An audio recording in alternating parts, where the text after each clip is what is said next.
শুভ দুপুর প্রিয় দর্শক, সকলকে শুভেচ্ছা, সাদর আমন্ত্রণ। চ্যানেলের পর্দায় দেখছেন নিয়মিত আয়োজন ফ্রেশ প্রিমিয়াম টি তারকা কথন। আজকে তারকা কথনের আড্ডায় দুজন বিশেষ মানুষ আমাদের সাথে রয়েছেন। দুজনকে আমরা শিল্পী বলতে পারি গল্পকার, আবার বলতে পারি আমাদের কাছের ভীষণ দুজন প্রিয় মুখ। কেন কাছের বলছি? কারণ তাদের কাজ দিয়ে আসলে তারা আপনাদের হৃদয় জয় করেছেন, সেক্ষেত্রে আসলে তাদেরকে কখনো দূরের আমাদের মনে হতে পারে না। এবং আরও একটি বিষয়, তাদের একটি অর্জনকে আমরা আজকের অনুষ্ঠানে উদযাপন করব, সেটি হচ্ছে বাইফা অ্যাওয়ার্ডসে তারা দুজনই পুরস্কৃত হয়েছেন। দুজনের ক্যাটাগরি ভিন্ন, কিন্তু কাজের প্রতি দুজনের নিবেদনের জায়গাটা আসলে এক করেছে। আমরা একটু পরিচিত হব আজকের অতিথিদের সাথে। শুরুতে আমার সাথে রয়েছেন কন্টেন্ট ক্রিয়েটর জুয়েল রানা, চিত্ত মিডিয়ার যিনি ওনার, এবং আমাদের সাথে রয়েছেন অভিনয় শিল্পী অনিন্দিতা মিমি। শুভেচ্ছা। ভালো আছেন? আমি খুব ভালো আছি এবং দুজনকে অনেক অনেক অভিনন্দন। Thank you. ধন্যবাদ আপু। যে কোনো কাজের স্বীকৃতি পেলেই আসলে ভালো লাগে। আমি ক্যাটাগরিটা বলি যে জুয়েল রানার আসলে ক্যাটাগরি বলার প্রয়োজন নেই, কারণ আপনাকে সকলেই চিনে যে কন্টেন্ট ক্রিয়েটর, এবং এই কন্টেন্ট ক্রিয়েশনকে একটা আর্টের পর্যায়ে আসলে আপনি নিয়ে গেছেন। আপনাকে অভিনন্দন। এবং সাথে তো রয়েছেন বাইফা অ্যাওয়ার্ডসের বেস্ট অ্যাক্ট্রেস জুরি মেনশনে, যিনি এবার সম্মানিত হয়েছেন, অনিন্দিতা মিমি। আমি জুয়েল রানাকে দিয়ে একটু শুরু করতে চাই। কেমন ছিল আসলে একটা জার্নিতে নিজের কাজের জন্য পুরস্কৃত হওয়া? অনেক ভালো ছিল। যে কোনো পুরস্কারই মানুষকে খুব আন্দোলিত করে, আমাকেও করেছিল। তবে একটা শঙ্কাও তৈরি হয়েছে, সেটি হচ্ছে যেন তেন কিছু আর করা যাবে না। একটি বাড়তি চাপ, একটা রেসপন্সিবিলিটি। যদি এই পুরস্কারটাকে আমি একটা পালক ভাবি, সেই পালক আমার দেহে বয়ে বেড়াতে হবে এবং সেটির পরিচর্যা করতে হবে এবং সেটাকে শাইনিং রাখতে হবে। ওকে, পরবর্তীতে আরও যেন ভালো হয়, আরও বেশি উজ্জ্বল দেখা যায়। মানে ব্যাপারটা এমন হয়ে গেল যে কোথাও একটা মার্জিন করে দেয়া হলো যে এর নিচে আর আসতে পারবেন না, সামনে এগোতে হবে, আরও ভালো করতে হবে এবং আরও বেশি মানুষের মন জয় করতে হবে। তো এইটা আসলে একটা খেলা, যে খেলাটা শুধু ভালোর, খারাপ খেললেই সে আর নেই। মূলত লাইট ক্যামেরার ব্যাপারটাই এরকম যে আপনি ততক্ষণ ভালো যতক্ষণ আপনি আপনার সর্বোচ্চটা দিচ্ছেন আর দিচ্ছেন। যখন একটু রিল্যাক্সের সময় আসে তখনই কিন্তু মানুষ হারিয়ে যায়, অনেকে তারপরে হারিয়ে নিজের গেছে। কন্টেন্ট ক্রিয়েশন জার্নিতে আপনি আসলে সবকিছুই সচেতনভাবে করেছেন। আপনার জার্নিটা আসলে খুব সচেতনভাবে এগিয়েছেন। আমরা চেষ্টা করেছি এবং আমরা তো যেহেতু আমাদের কন্টেন্টের মূল উপজীব্য হচ্ছে প্রকৃতি, তো প্রকৃতিকে আমরা কখনো ডিস্টার্ব করিনি। আমরা যে বাড়িতে, যে উঠানে ক্যামেরা ধরেছি, সেখানে সেই বাড়িতে একটা ছেঁড়া লুঙ্গি যদি মানে টাঙানো থাকে, আমরা ক্যামেরার সামনে থেকে সেটা সরাতে যাইনি, কারণ গ্রামের বাড়িতে এরকমই থাকবে। আমরা চেষ্টা করেছি যে মানুষ যে পোশাকে ছিল ক্যামেরায় সেটাকে সেভাবেই দেখাতে। আমরা ক্যামেরাকে কখনো নিয়ন্ত্রণ করতে চাইনি। প্রথমত আমরা আমাদের এই দুই চোখ, যেখানে আল্লাহ 756 মেগাপিক্সেল ক্যামেরা দিয়ে রেখেছে, এইটা দিয়ে আমরা দেখি। দেখার পর আমাদের এই মনুষ্য সৃষ্টি ক্যামেরা দিয়ে সেটা ধারণ করি। যেখানে একটা মুরগি ডাকছে, আমরা শটটা আবার দ্বিতীয়বার নেইনি, কিংবা একটি ছাগল ডাকছে, সেই শব্দটাকে আমরা বাদ দেওয়ার চেষ্টা করিনি, কারণ গ্রামের উঠানে একটা শট নিচ্ছি, সেখানে ছাগল ডাকবে, মুরগি ডাকবে, এটাই নিয়ম। সেখানে তো আমার মনে হয় না হরিণের শব্দ আসতে পারে। এটা নিয়ম। আমরা সবসময় প্রকৃতিকে ডিস্টার্ব করিনি। আমরা যে পাখির বাসাটা এলোমেলো, আমরা সেটাকে রবার্ট হেরিকের মতো করে sweet disorder in the dress, মানে অসামঞ্জস্যতাও যে একটা সৌন্দর্য, আমরা সেটা ফুটিয়ে তুলেছি। বাহ, অনেক ধন্যবাদ। আমরা একটু অনিন্দিতা মিমির কাছে আসতে চাই। বেস্ট অ্যাক্ট্রেস একটা কাজের জন্য নিঃসন্দেহে যে কোনো অভিনয় শিল্পীর জন্য একটা বড় প্রাপ্তি। আপনার অনুভূতিটা কেমন? এই অনুভূতি আসলে আমি ভাষায় প্রকাশ করে বলতে পারবো না। জীবনে প্রথম যে কোনো জিনিস অনেক বেশি স্পেশাল হয়। হয়তো বা আমি লাইফে চলার পথে যেহেতু কাজটাকে ভালোবাসি, আমি সামনে আরও কাজ করব, আমার করার ইচ্ছা আছে, হয়তো বা আমি আরও অ্যাওয়ার্ড পেতে পারি, বাট এই অ্যাওয়ার্ডের মতো মানে ফিলিংস বা এটার যে মূল্য, হয়তো বা সামনের অ্যাওয়ার্ডে এই ফিলিংসটা আমার থাকবে না। প্রথম যে কোনো জিনিসে অনেক বেশি ভালো লাগার হয়, এটা আমার জন্য অনেক ভালো লাগার একটা জায়গা। আচ্ছা, খুব কম সময়ের মধ্য দিয়ে আসলে আপনার ক্যারিয়ার যদি বলি, নাটকে জার্নিটা আপনার খুব অল্প সময়ে, সেখানে আসলে একটা সম্মাননা আপনি জিতে নিলেন একটা কাজের জন্য, নাটক মুয়াজ্জিন, তাই না? আচ্ছা, সেই নাটকে কাজ করার এক্সপিরিয়েন্সটাও যদি একটু জানি। আচ্ছা, সেই নাটকটা যারা দেখেছেন তারা জানে, যারা দেখে নাই তাদের উদ্দেশ্যে আমি বলতে চাই, নাটকটা অবশ্যই দেখবেন। আর নাটকটা একটু ডিফারেন্ট টাইপের স্টোরি, একটা love story, but as usual আমাদের আজকাল যে এনভায়রনমেন্টে লাভ স্টোরিটা হয়, কাহিনীটা হয়, কাজটা ওইরকম না, একটু ডিফারেন্ট টাইপের স্টোরি, একটু মফস্বলে হলেও একটু অনেকটাই ডিফারেন্ট। তো আমি যখন এই গল্পটা আমার ডিরেক্টর করতে চাচ্ছিল, তো অনেস্টলি বলতে আমি এই কাজটা করতে চাচ্ছিলাম না, এই গল্পটা করতে চাচ্ছিলাম না। কারণ আমি বলছিলাম যে আমি পার্সোনাল লাইফে তখন আমি অ্যাক্টিংয়ে অত এখনও খুব ভালো পারি আমি সেটা বলবো না। 1 বছর 1.5 বছর আগে তখন তো আরোই কিছুই বুঝতাম না ওইরকমভাবে। আমি বলছি এরকম একটা ক্যারেক্টার আমি করতে আসলে পারবো না, এটা আমি ওন করতে পারছি না। পার্সোনাল লাইফ থেকে তো টোটালি ডিফারেন্ট একটা ক্যারেক্টার, আমি এটা করতে চাই না, আমার অনেক ভয় লাগছিল। তখন আমার ডিরেক্টর ছিল রুবেল আনুশ। থ্যাঙ্কস টু রুবেল আনুশ ভাইয়া, তার জন্যই আজকে এই কাজটা দিয়ে মানুষ আমাকে চেনে। অন্যান্য হয়তো বা অনেক কাজ করেছে, অনেক কাজে অনেক ভিউ হয়েছে, বাট এখনও মানুষ আমাকে বা রাস্তায় দেখলে বা ওই কাজের পরপর সময় বলতো, আপু আপনি ওই যে ওই বোরকা পরা মেয়েটা না, এরকম অনেকেই বলেছে। একটা মানে আমার এন্ট্রি সিন থাকে যে আমি বোরকাটা উঠাই, বলে আপনি ওই বোরকা পরা মেয়েটা না। স্বাভাবিক তখন কাজটা হয়তো বা জনপ্রিয় হয়েছিল, বাট আমার নাম ওইভাবে সবাই জানতো না। তো আমাকে অনেকে বলতো যে আপনি ওই বোরকা পরা আপুটা না, সো ওইভাবে চিনতো মানুষ। তো আমার ডিরেক্টর রুবেল আনুশ উনি আমাকে বলেছিল যে না মিমি, এই কাজটাই করতে হবে, যেইভাবে পারি ওইভাবেই মানে এই কাজটাই করতে হবে, আমার উপর বিশ্বাস রাখো, এই কাজটা তোমার লাইফে একটা অন্যরকম কাজ হবে। সত্যি সেটা হয়েছে। তো ভালো লাগার জায়গাটা অনেক বেশি। সেকেন্ড কংগ্রেচুলেশনস, যেহেতু যে কাজের এত মানে আপনি খুব উৎসাহ নিয়ে খুব আনন্দ নিয়ে কাজটার কথা বলছেন, চোখে মুখে আসলে সেই দ্যুতিটা ছড়াচ্ছে, সে কাজের একটু অংশ মুয়াজ্জিন নাটকের ছোট্ট একটু অংশ আমরা একটু দর্শকদের সাথে নিয়ে দেখে আসতে চাই। চলুন প্রিয় দর্শক। নূরজাহান, নূরজাহান। হ্যাঁ আম্মা, কিছু বলবা? হ, খুব ভালো একটা সুখবর আছে, বয়। শোন, তোর আব্বাই না তোর জন্য একটা খুব ভালো সম্বন্ধ নিয়ে আসছে। আগামী সপ্তাহে বিয়েটা পড়ায় ফেলতে চাই। আমাকে এত তাড়াতাড়ি পাঠাই দিতে চাও মা?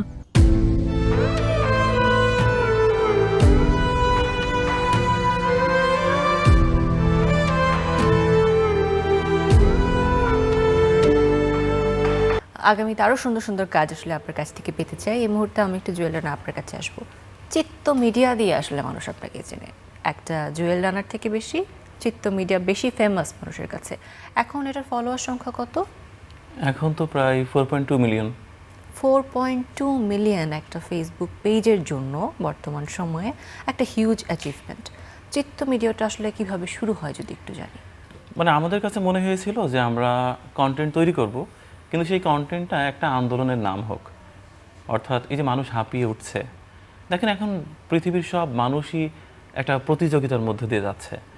আপনি দেখবেন যে এই দুনিয়ার অনেক ধনাঢ্য মানুষ, অনেক সম্ভ্রান্ত দেশ, তাদেরও দাম্ভিকতার নাম হচ্ছে বারুদ।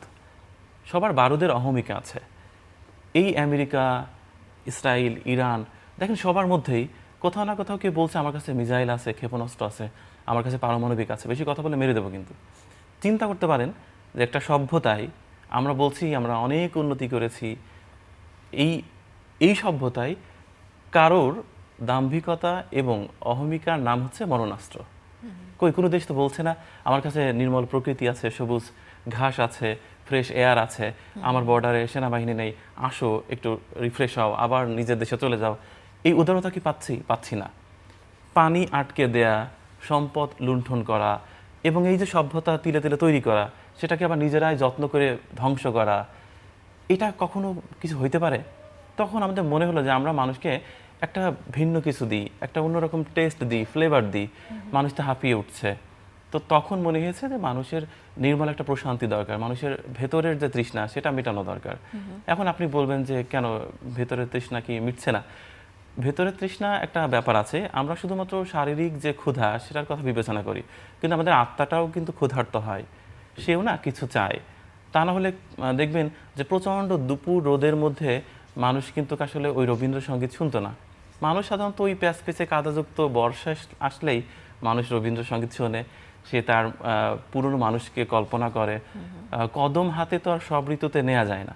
এই যে লগ্নের ব্যাপারটা, আমাদের মনে হয়েছে মানুষকে একটা স্বাদ দিব, সেই স্বাদটা প্রকৃতির মাধ্যমে হতে পারে। আর প্রকৃতিকে তুলে ধরতে গেলে অবশ্যই ব্যক্তির নামে ফেসবুক পেজটা না হোক, একটা মিনিংফুল নাম হোক। এবং আমরা বাংলা অভিধান ঘেটে একজন বাংলা প্রফেসরকে সাথে নিয়ে বললাম কি নাম দেয়া যায় যে নামটা একটা ভালো নাম হবে। একটা নামের জন্য এতখানি অনেক দিন, প্রায় 6 দিন অপেক্ষা করেছিলাম। ক্যামেরার পেছনে যে ভাইটা থাকে হাসান, ও বললো যে চিত্ত শব্দটার কেমন হয়।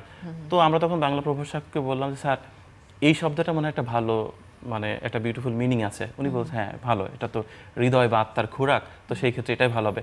মানে আমরা এটা সৃষ্টি করার আগেই চিন্তা করেছিলাম যে আমরা কি বানাবো বা কি সৃষ্টি করব, যে শুধুমাত্র ফেসবুক কন্টেন্টই না, এটা মানুষের মনে একটা দাগ কেটে যাবে এরকমটা হোক, যেখানে মানুষের জীবনের গল্প উঠে আসবে, যেখানে অবহেলিত মানুষের কথা থাকবে, বাংলার প্রকৃতি থাকবে, হারিয়ে যাওয়া বীজ, ফুল, ফল, ফসল এগুলো থাকবে।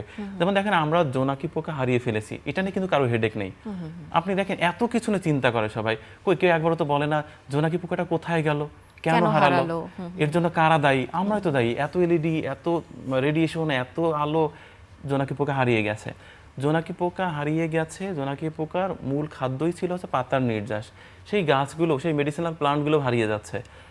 দেখেন গত 1 দশকে প্রায় 3,500-এর উপরে দেশীয় ফসলের বীজ আমরা হারিয়েছি। আমরা সবাই হাইব্রিডে আসক্ত হয়েছি। এটা কেন হলো? এগুলো তো আমাদেরই ফসল ছিল, আমরা হারালাম কেন? এইগুলো নিয়ে কিন্তু কেউ কথা বলবে না। সেই প্রশ্নের উত্তরগুলোই আসলে চিত্ত মিডিয়া বিভিন্ন আমরা চেষ্টা কন্টেন্টের মধ্য করছি। দিয়ে দেওয়ার চেষ্টা করছেন। আপনার অনেক রকম কন্টেন্ট আছে, সেই কন্টেন্টগুলোর মধ্যে একটা কন্টেন্ট একটু ছোট্ট অংশ দর্শকদের দেখিয়ে আনতে চাই। চলুন প্রিয় দর্শক। মানুষ অনেক কিছুর প্রেমে পড়ে, কিন্তু আমি প্রেমে পড়ি এরকম মেঠো পথের। দেখুন কি দারুণ মেঠো পথ। এই পথ হয়তোবা কোনো গন্তব্য খুঁজে পাবে না, মাঠের মাঝে মিলিয়ে যাবে, কিন্তু এই পথের যে অনাবিল প্রশান্তি সেটি আমরা পেয়েছি। যতদূর চোখ যায় আঁকাবাঁকা পথ, যেন লম্বা একটি অজাগার সাপ ফেলে রাখা হয়েছে। এমন পথের প্রেমে পড়বে না, এমন মানুষ খুঁজে পাওয়াটা খুব দুষ্কর। সকলেই এমন একটি পথে খালি পায়ে হাঁটতে চায়। দারুণ না? কতদিন পর তপ্ত দুপুরে এই উষ্ণ মাটির উপর খালি পায়ে হাঁটছি। অনিন্দিতা মিমির কাছে একটু তার জার্নি শুরুর গল্পটাও শুনতে চাই। তার অ্যাক্টিং ক্যারিয়ার খুব স্বল্প হলেও এর আগেও সে আসলে কাজ করেছে, টিভিসিতে কাজ করেছেন, আপনি বলছিলেন মডেল হিসেবে কাজ করেছেন। শুরুটা কবে থেকে হয়েছে এটার? শুরুটা হয়েছে 2020 সাল থেকে। 2020 সালে তো অ্যাকচুয়ালি আমাদের কোভিড ছিল, করোনা ছিল। তো আমি 1, 2টা 3টা টিভিসি করার পরে কোভিড চলে আসে। দেন আমি 2021-22 সালে মডেলিং করি, টিভিসি, বিভিন্ন ফটোশ্যুট। দেন টিভিসি করার পরই আমার অভিনয়ের অফার আসা শুরু করে। দেন 2023-এর লাস্টে থেকে আমি অ্যাক্টিংটা শুরু করি। আচ্ছা, আপনার বেড়ে ওঠা কি ঢাকাতে? না, আমার বেড়ে ওঠা ময়মনসিংহে। আমি ওইখানে বড় হয়েছি। দেন আমি কলেজে ভর্তি হই ঢাকাতে, মাইলস্টোন কলেজে। তারপর আমি ঢাকাতে শিফট করি। আচ্ছা, আপনার ময়মনসিংহ জেলা কি টানে আপনাকে? মাটির কাছে কি ফিরে যেতে ইচ্ছে হয় কখনো? মাত্র আমরা অফ ক্যামেরাতে কথা বলছিলাম, এই জন্যই জানতে চাই। কথা বলছিলাম যখন আমাকে কলেজে ভর্তি করানো হয় যে আমাকে ঢাকাতে পড়তে হবে, আমি কোনো কিছুর বিনিময়ে আসবো না। হোস্টেলে আমাকে রেখে গেছে, আমি শুধু নন স্টপ কান্না করতাম, আমি জাস্ট চলে যাব, আমার কোনো পড়াশোনা। আমি হোস্টেল থেকে একদিন পালিয়েও চলে গেছি, পালিয়ে বাসে করে আমি ময়মনসিংহ চলে গেছি। আমি পড়বো না, আমি থাকবো না। একদম জোর করে বাধ্য হয়ে স্বাভাবিক আমাকে আবার রেখে গেছে এসে। দেন যখন 6 মাস 1 বছর হয়ে যায়, এখন এমন একটা পরিস্থিতি হয়ে গেছে, মানে ঢাকার বাইরে তো মানে সেটা তো হয়ই, আমি যদি দেশের বাইরেও ঘুরতে যাই, কোনো বেটার কান্ট্রিতেও ঘুরতে যাই, হায়েস্ট 7 দিন, তারপর ঢাকাতে যাব, না চলে যাব, আর ভালো লাগছে না। ওই ঢাকার ধুলাবালি, ভাঙা রাস্তা, এটাই ভালো লাগে। মানে ঢাকা ছাড়া এখন আর থাকতে পারবো না। বিষয়টা এখন জীবনে আসলে যা চলছে বা যা হচ্ছে তা আসলে ঢাকা কেন্দ্রিক হচ্ছে এবং ঢাকার প্রতি একটা মায়া তৈরি হয়ে গেছে, একটা মানে টান হয়ে গেছে। এখন ময়মনসিংহে গেলে আগের মতো সেই ছোটকালের ফিলটা হয় না হওয়ার পিছনে একটা কারণও হয়তো বা আছে আপু। আগে আমাদের হয়তো বা অনেক ফ্রেন্ড সার্কেল ছিল, সবাই ছিল, কেউই এখন আর আমাদের সেই হোম টাউনে সবাই আসলে নেই। ছেড়ে এসেছে সে সো জায়গাটা। আমাদের কেন ভাল লাগবে? আর মানুষ অভ্যাসের দাস, আমরা এই যান্ত্রিক জীবনটাতে অনেক বেশি ইউজ টু হয়ে গেছি। সো গ্রামের ওই শান্ত শিষ্ট সময়টা আমাদের একঘেয়েমি লাগে, মানে আমার এখন আর ভালো লাগে না। আচ্ছা, আপনি কি এটা জানেন যে আপনার পাশে যিনি অতিথি জুয়েলেনা তিনি আসলে ঝিনাইদহ থেকে ট্রাভেল করে আসলে আজকে আমাদের সেটে উপস্থিত হয়েছেন, এবং আজকে আপনার ঢাকায় থাকার প্ল্যান আছে? না না, একদমই না। কেন? আমি এই শহরটাকে ভালোবাসার খুব চেষ্টা করেছি, কিন্তু আমি পারিনি। মানে সবাইকে আর সব কিছুকে ভালোবাসা যায় না, বোঝা গেল। শহরটা অনেক মায়াবী, এখানে ওভার পপুলেটেড। এবং অনেক চেষ্টা করে আপনি কালকে রাতেও রওনা দিতে পারেননি, না। আপনি আজ ভোরেই রওনা দিয়ে এসেছেন। মানে আমার কেন যেন মনে হয়েছে যে এই শহরটা আমার না, মানে এবং আমার অনেক সময় মনে হয় যে এই শহরে যারা থাকে সবার ভেতরে না কোথাও যেন একটা ছটফট দৃশ্যই থাকে, এবং সবাই খাঁচায় আটকানো পাখি, কোথাও একদিন ছাড়া পেলে পালাবে। সবাই ভাবে যে তো ফিরে যাব। কেউ বাচ্চাদের পড়ালেখার জন্য আটকে আছে, কেউ তার ক্যারিয়ারের জন্য আটকে আছে। দেখেন, খুব ছোটবেলায় আগের দিন বিকালে মা বলছে কাল সকালে নানি বাড়ি যাবে, এই যে সারা রাত না ঘুমিয়ে ছটফট করা, নানি বাড়ি যাব, এত ক্ষুদ্র কিছুর জন্য এই যে মনের ভিতরে আকুলি বিকুলি, এটা না এখন হয় না। মানুষ এখন কেউ মারা গেলে তার চোখের কোণে একটু জল চিকচিক করলেই টিস্যু দিয়ে মুছে ফেলে, কেউ দেখছে না তো। এভাবে বিভৎসভাবে কাঁদলে কি ভাববে সবাই? মানুষ প্রাণ খুলে হাসে না, সবাই কেমন যেন একটু দায় সারা হাসি, আবার কান্নার ভিতরেও তাই। দেখেন, আমি সেই ছোটবেলায় দাদির সাথে দুঃসম্পর্কের আত্মীয় মারা গেল, দেখলাম উঠান চাপড়ে কয়েকটা ভদ্রমহিলা কাঁদছে। আমার না ওই কান্নাটা আজও মাথার মধ্যে আছে, যে ওইটা একটা রিয়েল কান্না ছিল, ঠিকঠাক কেঁদেছিল। আপনি মন খুলে কাঁদতে পারছেন না এই শহরে, মন খুলে হাসতে পারছেন না, মানে কোথাও একটা ফর্মালিটিসের মধ্যে আপনার সবসময় যেতে হবে। আপনি কিন্তু সবসময় আসলে কন্টেন্ট ক্রিয়েটর ছিলেন না, সেটা জার্নিতে তো 1-1.5 বছরে। হ্যাঁ। তার আগে আসলে আপনি কি করতেন? আমি তো লতে মাস্টার্স অফ ল কমপ্লিট করে হাইকোর্টে এসেছি। এখানে এসে দেখলাম যে লয়ের অন্ধকার গলিতে আমি দিগ্ভ্রান্ত এক পথিক, মানে এই জগৎটা আমার না, মানে আমি কোনো কিছু খুঁজে পাই না। আর মনে হয় যে আমি যেন কোথায় হারিয়ে গিয়েছি। মানে আকাশে জ্যোৎস্না উঠলে আমার ফিলিংস আসে না, বৃষ্টি নামলে সেই বৃষ্টি আমার ছুঁয়ে দেখতে মন চায় না। আমি তখন কেসের নথিপত্র নিয়ে ব্যস্ত, অন্যের কেস স্টাডি নিয়ে ব্যস্ত। এটা তো আমার জন্য খুব জঘন্য ব্যাপার তারপরে ছিল। কি ছিলেন, মানে তারপরে ব্যাংকের ম্যানেজারি করতে গেলাম। ব্যাংকে চলে গেলেন হ্যাঁ, সোজা? আপনাদের এসব হবে না, আমি একটা চাকরি করি বরঞ্চ। তো ব্যাংকের ম্যানেজারি করতে গেলাম, সেখানে অনেক টাকা, কিন্তু ওই একই প্যারা, ওই অর্থের হিসেব। মানে আমার না মনে হয় সবসময় যে আমি দিন শেষে 1 কেজি আলু কিনতে ভুলে যাব, ঠিক আছে, বাট একটা রজনীগন্ধা কিনতে ভুলে যাব, এরকম তো হওয়া উচিত না। মানে এই মানব জীবন তো একটাই, এটা তো চাইলেও আর পাওয়া যাবে না।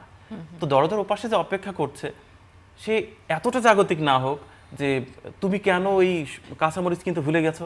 সে একবার বলুক কাঁচামরিচ আমাদের লাগবে না, আমরা আজকে মরিচ ছাড়া খাবো, বাট তুমি যে রজনীগন্ধা নিয়ে এসছো, দ্যাটস এনাফ, আমার রজনীগন্ধাই লাগবে। আমি এই প্রসঙ্গটাতে একটু পরে আসছি, একটু অনিতা মিমির সাথেও কথা বলতে চাই। এখানে কিন্তু একটা সাংঘর্ষিক ব্যাপার রয়ে গেল, একজনের কাছে আসলে গ্রামের জীবন একঘেয়ে লাগে, একজনের কাছে মনে হয় শহর প্রাণহীন। এই বিষয়ে বিতর্ক থাকবেই, মানুষ মানে আসলে ভিন্ন মত, ভিন্নভাবে বেঁচে থাকার যে প্রয়াসটা। অনিতা মিমি, এখন আসলে ক্যারিয়ারে ফোকাসটা কি করতে চাইছেন? ক্যারিয়ারে আমি করলে অ্যাক্টিংই করব, মানে এখন আমার যে মাইন্ডসেট, আগে মনে হতো যে মানুষের এক একটা এইজের এক একটা ফেজে এক একটা ধরনের ইচ্ছা থাকে। তো এখন আমার মানে ছোটকালে মনে হতো ডাক্তার হব, এই মাঝখানে মনে হতো এয়ার হোস্টেস হব, পাইলট হব, কিন্তু এখন অ্যাকচুয়ালি ওইসব মানে দিক বিদিক করার সময় নেই, কারণ এখন একটা জায়গায় স্টেবল হতে হবে, আর যথেষ্ট বড় হয়েছে। সো এখন আমার মাইন্ডসেট যে আমি অ্যাক্টিংই করব। লাইফে যদি আমি অ্যাক্টিং না করতে পারি তাহলে আমি আর কোনো কাজই করব না, আমি হাউসওয়াইফ হব। 9 to 5 জব আমাকে দিয়ে হবে না। বিজনেস আমি এখন পর্যন্ত স্টিল বুঝি না, যে ইন ফিউচারে কি হবে আমি জানি না। এখন আমার মনে হয় যে আমি শুধু অ্যাক্টিংই করতে চাই, অ্যাক্টিংয়ের মধ্যেই বাঁচতে চাই। আচ্ছা, হাউসওয়াইফ হওয়াটা কি খুব সহজ? না, হাউসওয়াইফ হওয়াটা সহজ না, কারণ এটা আমি আমার মাকে দেখে বলবো। কিন্তু হাউসওয়াইফ কথাটা আমি কেন বললাম, আমরা মেয়েরা যে প্রফেশনেই থাকি না কেন, সংসার আমাদের করতেই হবে। মানে এটা স্কিপ করার কোনো অপশন আমাদের নেই। হয়তো আমরা বাইরে কি কাজ করছি ওইটা স্কিপ করতে পারবো, বাট সংসারটা তো আমরা স্কিপ করতে পারবো না। এটা ঠিক রেখে তারপর আমরা যে যার যার কাজ করব। তো আমি বিষয়টা এই জন্যই বললাম যে সংসার তো যেহেতু ম্যান্ডেটরি, এটা করতেই হবে। সো অ্যাক্টিং বাদে আমি আমার মানে প্রফেশন হিসেবে, বাইরের জগৎ হিসেবে আর অন্য কোনো কিছু মেনে নিতে পারবো না। নিতে পারবেন না সেই জায়গা থেকে। হ্যাঁ। আশা করি আসলে এমন যাতে না হোক, আমরা আরো একজন উজ্জ্বল নক্ষত্র যেন আসলে টেলিভিশন বা মিডিয়া ইন্ডাস্ট্রিতে পাই, সেই প্রত্যাশা রাখছি। জুয়েল রানা, আপনার কাছে একটু আসবো। সংসার সবার জন্য একটা নিরাপদ আশ্রয়ের জায়গা হয়, বিশেষ করে যে আপনার পার্টনার হিসেবে থাকে সেও। আপনার পার্টনারের প্রতি আপনার নিবেদন রজনীগন্ধার কথা শুনেই আমার মনে হলো। তাকে নিয়ে একটু শুনতে চাই যে না, তার সাপোর্টটা কেমন ছিল আপনার জার্নিতে। না, ও তো অনেক ভালো, আমার চেয়ে অনেক ভালো। এবং হচ্ছে ওর সাপোর্ট না থাকলে তো আর এই চাকরি, সুপ্রিম কোর্ট, জেলা জজ কোর্ট সব ছাড়তে পারতাম না।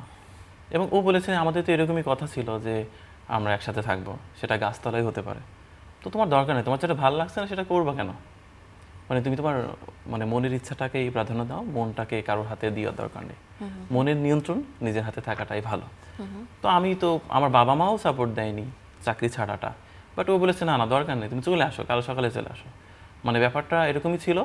ও বলেছে যে তুমি যেটা করবা সেটা ভালো হবে ইনশাল্লাহ। এবং এই যে কন্টেন্ট তৈরি করা, তো সেই ক্ষেত্রে ও সবসময় সাপোর্ট দিয়েছে আমার পাগলামিটাকে। কারণ ও চেয়েছে দিন শেষে আমি যেন হ্যাপি থাকি। কারণ দেখেন, প্রত্যেকটা পুরুষই আসলে দিন শেষে একটা শব্দ শুনতে চায়, তার প্রিয়জন বলবে যে আমি আছি তো। দেখেন, সে যত কিছুই ঘটে যাক তার জীবনে, এখানে ক্যামেরার পেছনে যে ভাইয়ারা আছে সারা দিনে অনেক পরিশ্রম করতেছে, বাট দরজার ওপাশের মানুষটি যখন তাকে প্রথমে বলবে তোমার কোনো ভুল নেই, আমি আছি তো, যা কিন্তু ভুলে গেছো আবার কালকে হবে, আজকে টেনশন নেওয়ার দরকার নেই, ওনারা খুব ভালো থাকবেন। কিন্তু দরজার ওপাশের মানুষটা যদি কোথাও মুখ গোমড়া করে যদি একটা মানে বিষ মাখা তীর নিয়ে অপেক্ষা করে, ওনাদের জন্য ভালো লাগবে? কারোর জন্য লাগবে না। পৃথিবীর প্রত্যেকটা পুরুষ আসলে সব পারে, সব কিছু করতে পারে, না খেয়ে একেবারে মানে রক্তটাকে পানি করে দিতে পারে যদি সে শুধু একটা শব্দ শোনে। তার প্রিয়জন শুধু তার কাছে গিয়ে বলবে আমি তোমার সাথে আছি। সে আসলে ছিল আপনার সাথে? হ্যাঁ, সবসময় ছিল, এখনো আছে। এবং এই ছিল বলেই আজকে এই যে এত আলোর মাঝে আপনার মুখে মুখে বসে আসছে, এটা একটা বিশাল পাওয়া।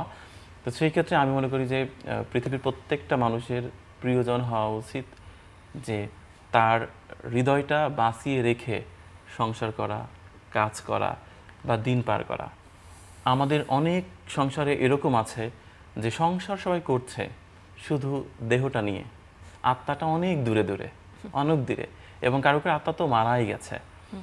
অনেক কষ্ট করে সারা দিন শেষে তার প্রিয়জনের সাথে দেখা হলো, চার দেয়ালের মধ্যে সে ঢুকলো, তারপর দেখেন সে তার ফেসবুকে ব্যস্ত, ওই মানুষটা তার ফেসবুকে ব্যস্ত। মানে দুজন কাছাকাছি কিন্তু যোজন যোজন দূরে। তো এরকমটা না হোক, এবং এই যে একসাথে থাকার ব্যাপারটা, এটা দারুণ মানে এনজয়েবল হোক, এটা আমার চাওয়া। কারণ প্রত্যেকটা পুরুষের জন্য এই ক্ষেত্রে দায়িত্ব আছে, নারীদের ক্ষেত্রেও তাই। দায়িত্ব আছে। একটা পুরুষ একটা তরকারি কিন্তু ভুলে যাক, কিন্তু সে একটা গোলাপ নিয়ে ফিরুক, এই গোলাপের ভ্যালুটা আবার স্ত্রীটাও বুঝুক, যে ঠিক আছে পারস্পরিক বোঝাপড়াটা যে আসলে আলু লাগবে না, থাকুক। গোলাপ এনাফ। কিংবা আকাশে জ্যোৎস্না ফুটলে অন্তত তাকে ছাদে নিয়ে তার পিঠে হেলান দিয়ে একটা কবিতা আবৃত্তি করুক, যে এই হাত ছুঁয়েছে নীরার মুখ, আমি কি এই হাতে কোনো পাপ করতে পারি? তো এই যে ব্যাপারটা, বা বৃষ্টি হলে বৃষ্টিটাও দুজন দেখা উচিত।